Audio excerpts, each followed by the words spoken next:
შეერთებულ შტატებს გასულ სამშაბათს ანტი-LGBT კანონების მთელმა ზვავმა გადაუარა.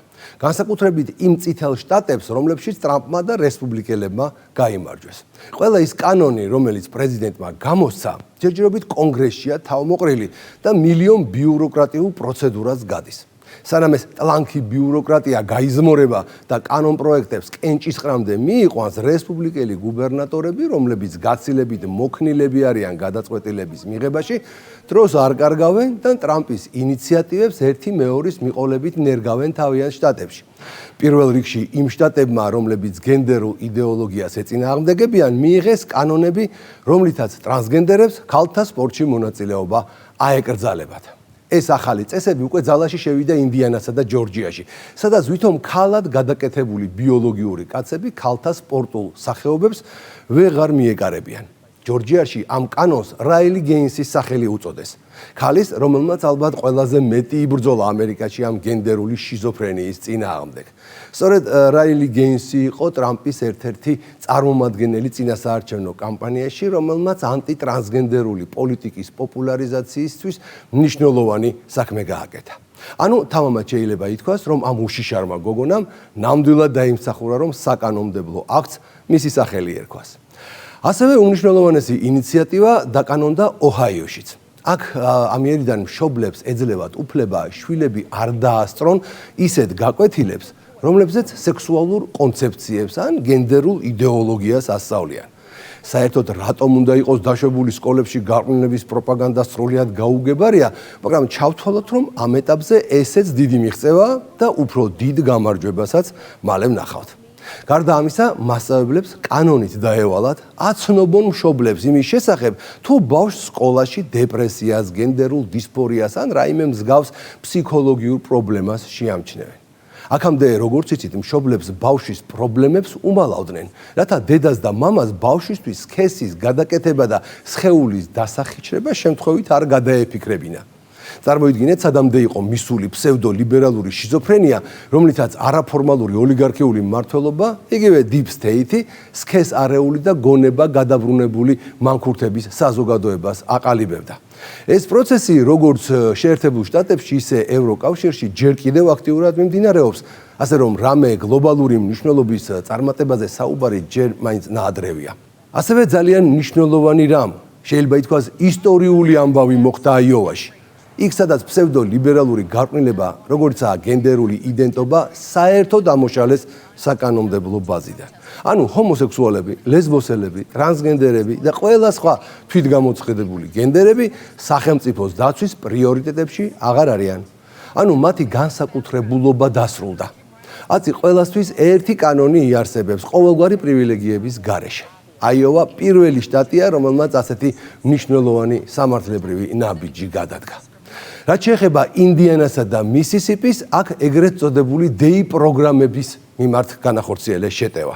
ანუ მრავალფეროვნების, თანასწორობისა და ინკლუზიურობის ეგიდით ადამიანების დაყოფა და დახარისხება კანონით აიკრძალა. ინდიანაში პირდაპირ ჩაიწერა, რომ აკრძალულია კოლეჯებსა და სახელმწიფო დაწესებულებებში სტუდენტებისა და თანამშრომლების დაყოფა რასის, სქესის ან რელიგიის მიხედვით. ასევე აკრძალულია სახელმწიფო ფინანსებით ყველანაირი სოციალური აქტივიზმის ღონისძიებების ჩატარება. როგორც ცნობილია, მსგავსი ღონისძიებები ყოველთვის ამ დეი პროგრამების პოპულარიზებას ემსახურებოდა. მისისიპიში კი ეს დეი პროგრამები აკრძალეს სკოლებში. კანონი მკაფიოდ განმარტავს, რომ სკოლებმა არ უნდა ასწავლონ ისეთი კონცეფციები, რომლებიც ადამიანების დაყოფას და სეგრეგაციას ემსახურება, ხოლო პერსონალი არ უნდა დაიქირავონ რასის ან სქესის მიხედვით.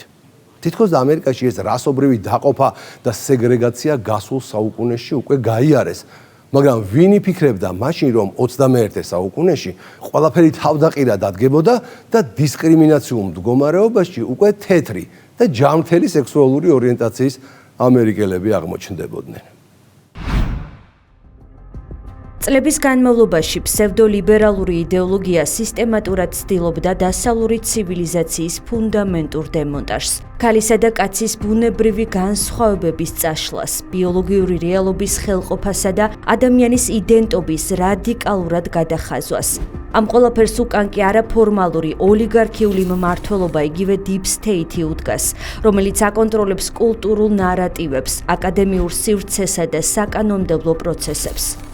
სწორედ ეს მექანიზმია პასუხისმგებელი დოქტრინალური დიქტატის დამკვიდრებაზე, რომელიც თავს მოახვიეს ოჯახებს, სკოლებსა და მთლიან საზოგადოებას. თუმცა ბოლო მოვლენები, მათ შორის აიოვას შტატში მიღებული კანონი, რომელიც სამოქალაქო უფლებების დაცვის კატეგორიიდან გენდერული იდენტობის ამოღებას ითვალისწინებს, მოწმობს ახალ ჯანსაღ ტრენდს. ამერიკის წითელი შტატები იწყებენ წინააღმდეგობას.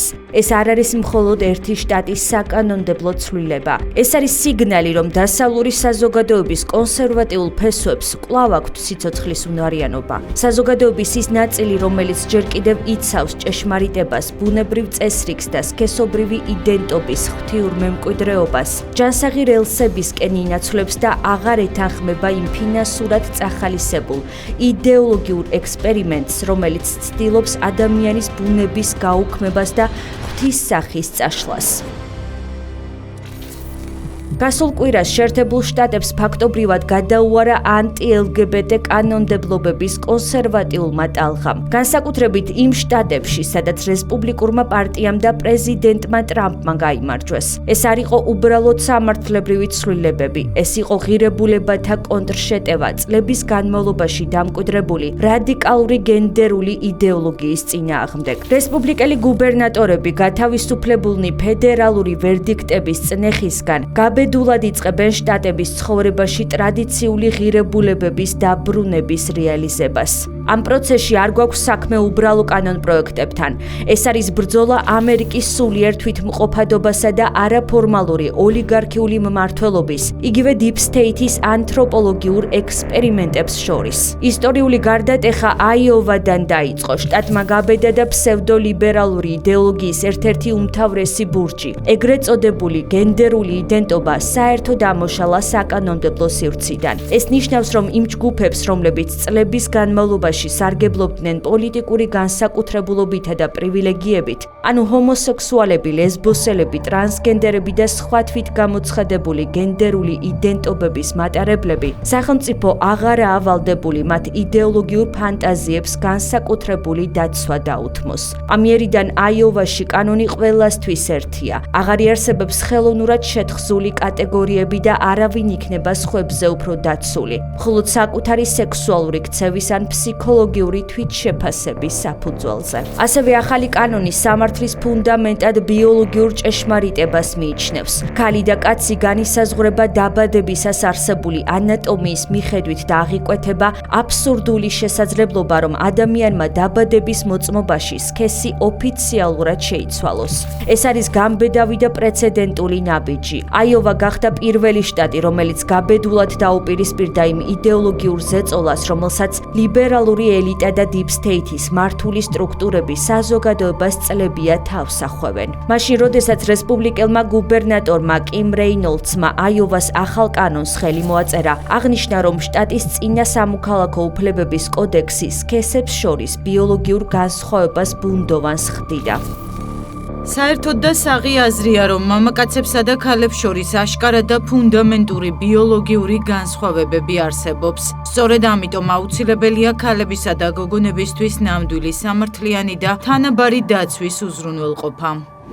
ასევე მნიშვნელოვანი საკანონმდებლო ინიციატივა მიიღეს ოჰაიოშიც, რომელმაც მშობლებს ახალი უფლებები მიანიჭა. მათ ახლა უფლება ექნება შვილები არ დაასწრონ ისეთ გაკვეთილებს, რომლებიც ერთგვარ სექსუალურ კონცეფციებს ან გენდერულ იდეოლოგიას შეიცავს. მასწავლებლები კი ვალდებულნი იქნებიან აცნობონ მშობლებს თუ მათი შვილები სკოლაში მოითხოვენ, რომ მათი ბიოლოგიური სქესისგან განსხვავებული სქესით იყვნენ იდენტიფიცირებულნი. გარდა ამისა, ახალი კანონის მიხედვით მასწავლებლები მასწავლებლები ვალდებულნი იქნებიან მშობლებს აცნობონ თუ ბავშვს სკოლაში დეპრესიას, გენდერულ დისფორიას ან სხვა მსგავს ფსიქოლოგიურ პრობლემას შეამჩნევენ. არადა წარსულში სისტემა მიზანმიმართულად მალავდა ასეთ ინფორმაციას. მშობლები გარიყულნი იყვნენ საკუთარი შვილების მდგომარეობისგან, რათა მათ არ ქონოდათ საშუალება ხელი შეეშალათ ბავშვის სქესის შეცვლისა და სხეულის ხელყოფის გეგმებისთვის, რომელსაც იდეოლოგიზებული ინსტიტუტები დიდი მონდომებით უწყობდნენ ხელს.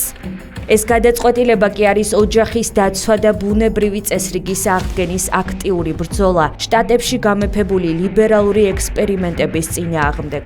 თუ მშობელი ხარ, ბუნებრივია გინდა იცოდე რა ხდება შენი შვილის ცხოვრებაში. მშობლები იყვნენ და არიან ბავშვის პირველი და ყველაზე მნიშვნელოვანი მასწავლებლები. ვერც ერთი სისტემა ვერ ჩაანაცვლებს ამას.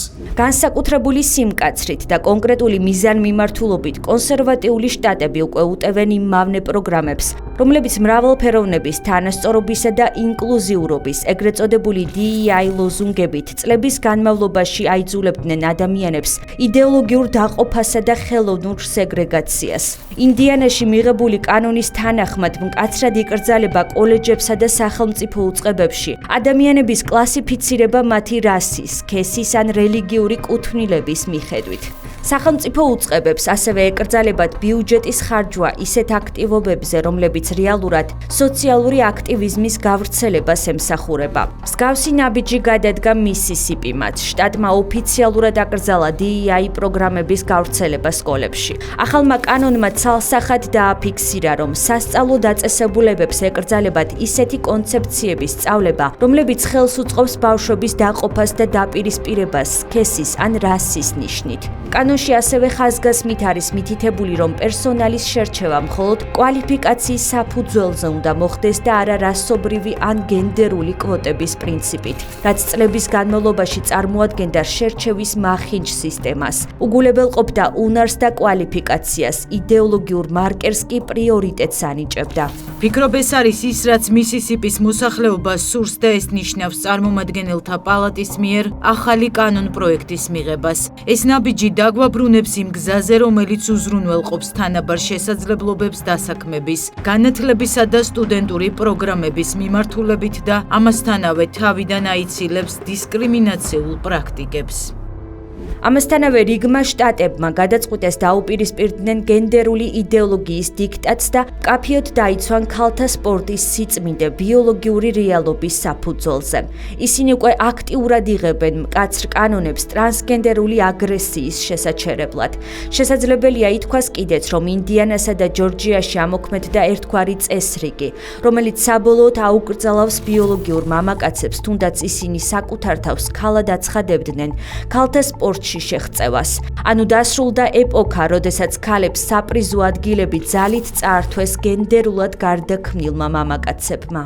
ჯორჯიაში ამ საკანონმდებლო ცვლილებას რაილი გეინსის სახელი ეწოდა. ქალი, რომელმაც უშიშრად და თანმიმდევრულად გააბათილა ტრანსგენდერული პროპაგანდის ცრუ ნარატივი. რაილი გეინსი არა მხოლოდ იმ სპორტსმენთა ხმა გახდა, ვისაც უსამართლოდ წაართვეს ადგილი პოდიუმზე, არამედ ის ერთ-ერთი ყველაზე მტკიცე სახე იყო დონალდ ტრამპის საპრეზიდენტო კამპანიაშიც, სადაც მან ეროვნული ყურადღება გენდერული იდეოლოგიის მავნე გავლენის წინააღმდეგ მიმართული პოლიტიკისკენ გადაიტანა. ცალკეული შტატების გუბერნატორების ასეთი საკანონმდებლო აქტიურობა ნიშნავს, რომ კონსერვატიული ამერიკა ლიბერასტულ ღირებულებებთან დანებებას არ აპირებს. პირიქით, გენდერული იდეოლოგიის წინააღმდეგ ბრძოლა კიდევ უფრო ძლიერდება. ტრანსგენდერების ქალთა სპორტში მონაწილეობის აკრძალვა, სკოლებში სქესობრივი განათლების შეზღუდვა და გენდერული იდენტობის სამართლებრივად გაუქმება ტრადიციული ოჯახის მოდელზე დაბრუნებას ნიშნავს, რაც ამერიკაში კონსერვატიული რევოლუციის სახესაც კი იღებს. კვირაში 4 ჯერ ყოველ საღამოს 10 საათზე ყურადღებით დააკვირდით ლიბერალიზმის ანატომიას. საბოლოო ჯამში, თუ ტრამპისეული ამერიკა არაფორმალურ ოლიგარქიულ მმართველობასთან, ანუ deep state-თან ბრძოლაში უკან არ დაიხევს და თუ ეს ტენდენცია გაგრძელდება, შეიძლება 2028 წლის საპრეზიდენტო არჩევნებზეც იგივე მესიჯმა იმუშაოს და გარყვნილებასთან ბრძოლის ეგიდით თეთრ სახში ისევ კონსერვატორი პრეზიდენტი მოვიდეს. დროებით.